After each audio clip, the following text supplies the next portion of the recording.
안녕하세요. 우리나라 모든 가정의 은퇴 고민을 해결해드릴 은퇴설계와 연금도우미 정지은입니다. 이번 시간에는요, 최근에 큰 관심을 얻고 있는 주택연금에 대해서 문답 형태로 알아보도록 하겠습니다. 오늘도 은퇴설계와 연금 전문가 두 분 모셨습니다. 어서 오세요. 안녕하십니까. 네, 먼저 주택연금의 정의에 대해서 우리가 알아보도록 하겠습니다. 이 주택연금은 뭐고 또 얼마나 많은 분들이 활용하고 계신가요? 네, 다들 잘 아시겠지만 우리나라 가정의 보유 자산 구성을 보면 부동산이 압도적으로 많습니다. 특히 자신이 살고 있는 주택 하나가 거의 전 재산인 경우도 많은데요. 문제는 은퇴 후 다른 소득이 부족함에도 불구하고 이 비싼 집에 살 수밖에 없어요. 누군가는 집을 팔고 딴 데로 가면 되지 않냐 하지만 네. 오래 살면서 또 친구도 있는 곳을 떠나기 싫어하시는 분들이 솔직히 많죠. 그리고 집을 팔아도 문제인 게 집을 팔면 전세나 월세로 가야 되는데 그 부담도 만만치 않죠. 그러니까 자신의 집에 살면서 부족한 노후 자금을 어떻게 좀 만들었으면 좋겠다는 수요가 많죠. 주택연금은 이런 수요를 충족하기 위해서 탄생한 건데요.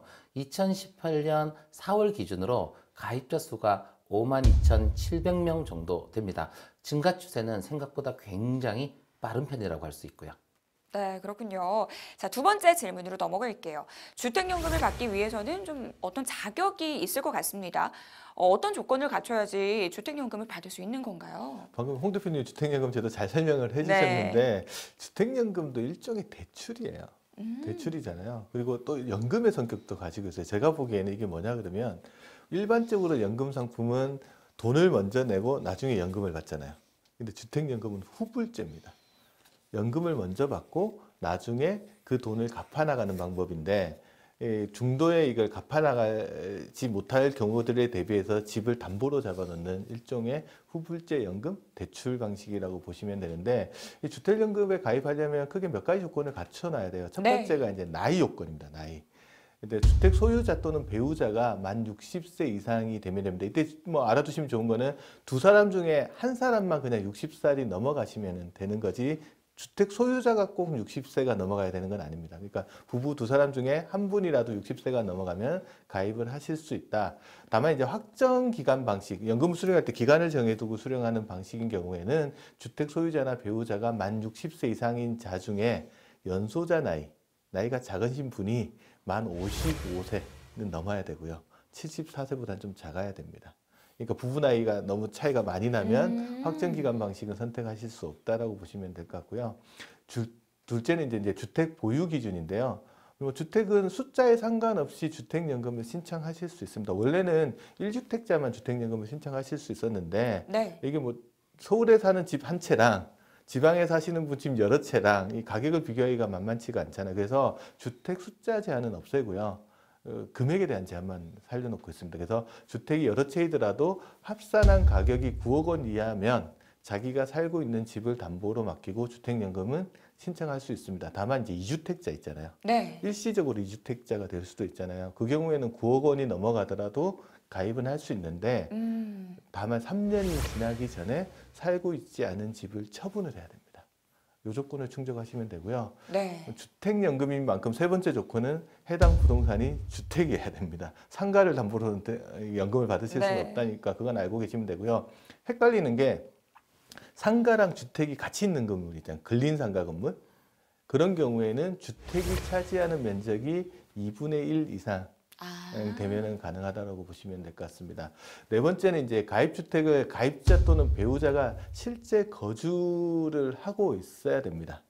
만약에 그 집을 담보로 예를 들어 그 집을 전세를 주거나 월세를 주면은 주택연금을 받을 수 없고요. 다만 뭐는 가능하냐 그러면 주택연금을 받고 있다가 요양을 하시는 경우 있잖아요. 이런 건 집을 비울 수밖에 없는 상황이니까 그럴 때는 좀 인정을 해준다라고 보시면 됐고요. 그다음에 주택연금을 가입하시는 분이 의사능력과 행위능력을 가지고 계셔야 돼요.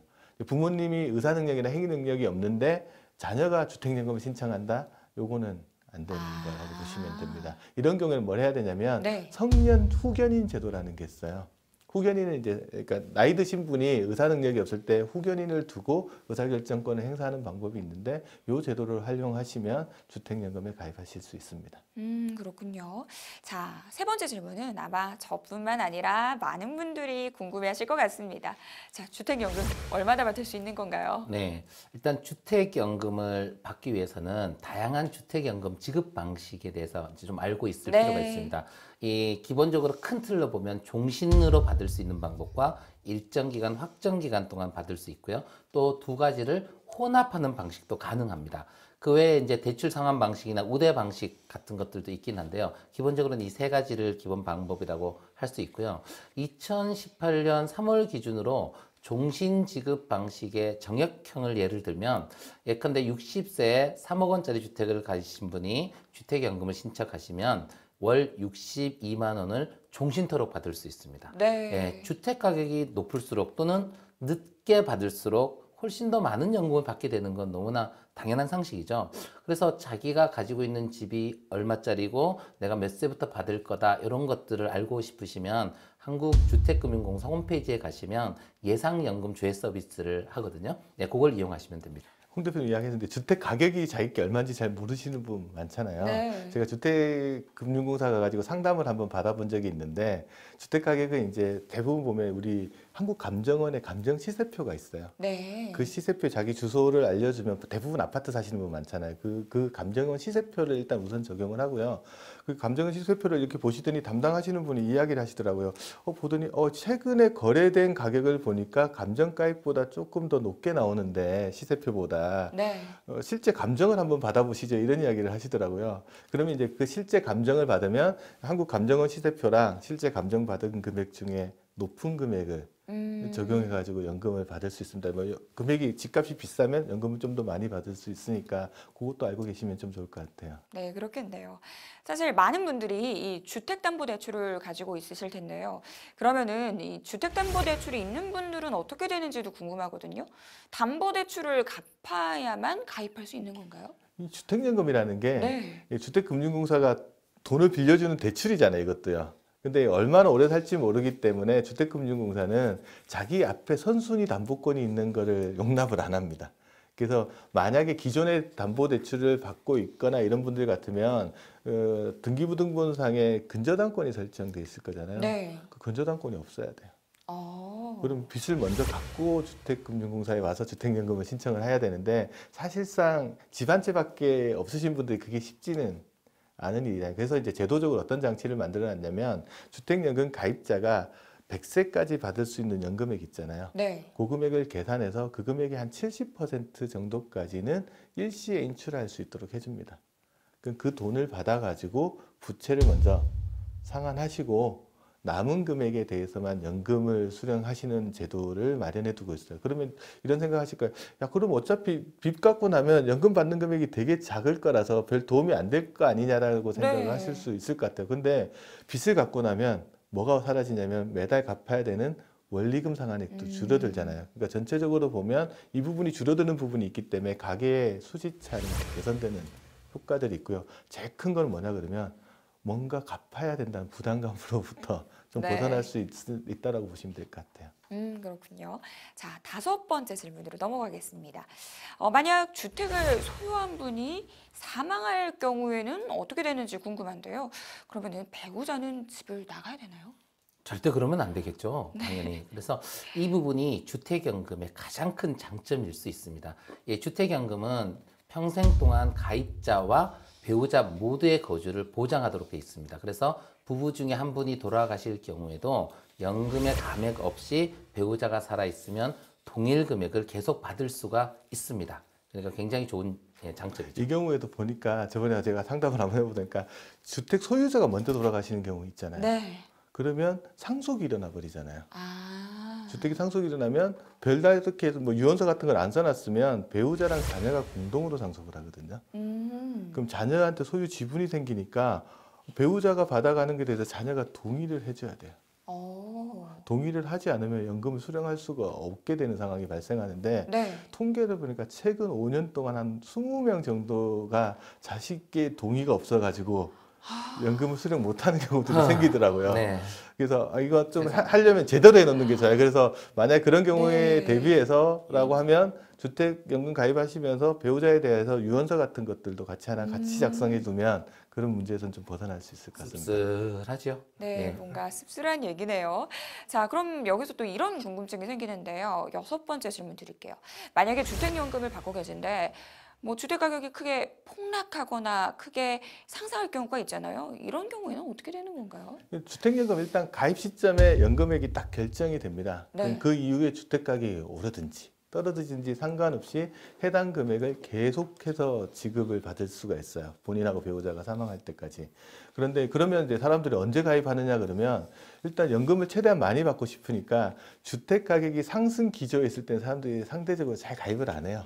나중에 좀 더 오른 시점에 신청을 하면 연금액이 좀 더 많이 결정받고 더 오래 받을 수 있잖아요. 언제 많이 가입하시냐 그러면 주택 가격이 하락 기조에 딱 접어들면 이거 몇 달 기다렸다가 받으면 연금을 더 작게 받을 수밖에 없으니까 그런 시점에 가입자들이 좀 세도를 한다라고 이야기를 합니다. 그리고 이제 주택연금 같은 경우는 이제 부부 두 사람이 다 사망하고 나면 이제 남아있는 상속인이 그 부채를 상환해야 되잖아요. 그럼 어떻게 정산하는지에 대해서도 이제 우리가 한번 좀 생각을 해봐야 되는데, 뭐 상속인이 그냥 자기 돈 있으면 돈 주고 그 집을 자기가 상속 받아도 되고요. 그렇지 않은 경우에는 집을 처분해가지고 남은 금액이 있으면 상속인한테 주고요. 네. 만약에 집을 처분했는데 그 돈 가지고 부채도 다 못 갚는다. 라고 상속인이 갚아야 되지 않느냐 이렇게 생각하는데 그럴 필요까지 없습니다. 그냥 모자라면 그걸로 끝납니다. 그래서 상속인 입장에서는 집 열쇠만 주택금융공사 갖다주면 그 이후에 신경 쓰지 않아도 된다라고 그게 이제 주택연금의 장점 중에 하나입니다. 네, 아주 큰 장점. 네. 자, 마지막 질문 드릴게요. 이 주택연금에 가입할 경우 가입 대상 주택에 당연히 근저당권을 설정할 것 같은데요. 연금 가입 시에 어떤 비용이 발생하게 되나요? 네네. 주택연금 가입할 때 네. 비용이 일부 발생합니다. 특히 저당권을 설정할 때 법무사 비용도 일부 들고요. 등록세, 지방교육세가 듭니다. 일반 저당권을 설정할 경우에는 농어촌 특별세나 국민주택채권 매입 의무 같은 게 있는데요. 이런 것들은 면제가 되고요. 네. 한편 혜택도 꽤 괜찮습니다. 이 등록세는 2019년 말까지는 75%가 감면되고 재산세도 25% 감면돼요. 그리고 또 하나 이 혜택이 있는데 주택연금도 우리 아까 상무님 말씀하셨지만 대출의 한 종류다 그랬잖아요. 그래서 이 주택연금을 받게 되면 이 대출 이자도 같이 있는 건데 네. 예, 이때 200만 원 한도까지 연간 소득공제도 받을 수 있으니까 절세 혜택도 조금은 있는 편이죠. 그렇겠네요. 자, 지금까지 우리가 주택연금에 대해서 알아봤는데요. 마지막으로 한 줄 평 부탁드릴게요.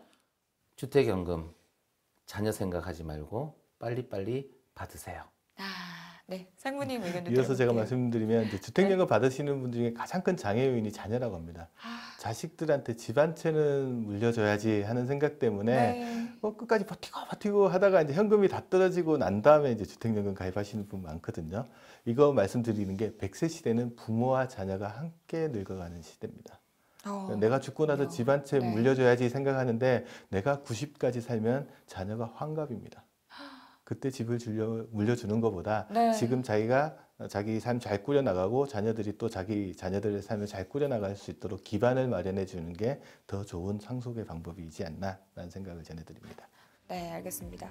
자, 지금까지 주택연금에 대해서 우리가 이야기를 나눠봤는데요. 꼭 한 번쯤은 주택연금 활용법에 대해서 고민해보는 시간이 필요할 것 같습니다.